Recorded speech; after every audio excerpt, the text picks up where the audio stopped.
سەرەڕای هۆشداری کۆنسۆڵخانە و ڕێکخراوە نێودەوڵەتیەکان و دیپلۆماتکارانی وڵاتان لەسەر ئازادکردنی سزادراوانی بادینان، بەڵام دەسەڵاتدارانی هەولێر سوورن لەسەر جێبەجێکردنی بڕیارەکەی دادگا و 6 ساڵ زیندانیکردنیان.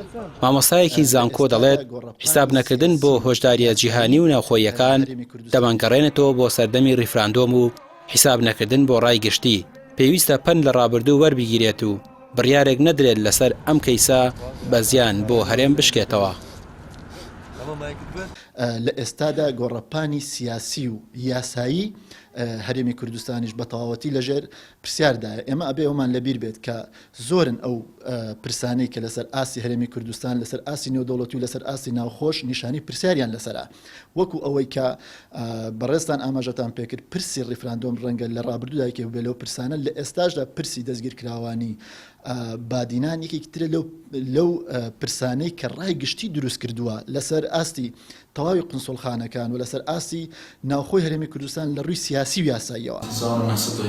داتاشینی تۆمەتی سیخوڕیکردن بۆ وڵاتان و وەرگرتنی پارە لە ڕێکخراوە بیانیەکان دەوترێت پاساوێکی لاوازە بۆ سزادانی گیراوانی بادینان ئەگەر دەسەڵاتدارانی هەرێم ئەوەیان بەسەردا تێپەڕێت بۆ ئایندەی ئازادیەکانی ڕادەربڕین مەترسیدار دەبێت.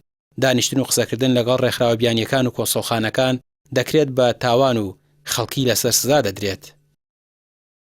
بەوەی کە تۆ مادام لەگەڵ نوێنەرایەتیەک پەیوەندیەکت هەبووە یان فەند و پارەیەکت بۆ کارێک وەرگرتووە بۆ میدیا بێ بۆ خێرخوازی بێ، ئەمە بێن بیگۆڕن بەچی بیگۆڕن بەوەی کە تۆ کارێکی ترت کردووە لە دەرەوەی یاسایە بۆ ئاسایشی وڵات قەدەغێ. ئەمە لە وڵاتە دیکتاتۆرەکانە هەمیشە مەترسیە بۆ سەر ژیانی ئەوانەی کە نەیاریە و دەسەڵاتن.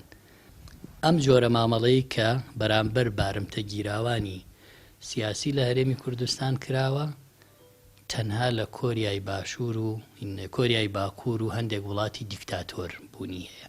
لە هیچ وڵاتێکی ترا لەسەر ئەم جۆرە مامەڵە و کۆنتاکت و چاتانە هیچ کەس سزا نادرێەوە، سزاشی نییە ئەمانە.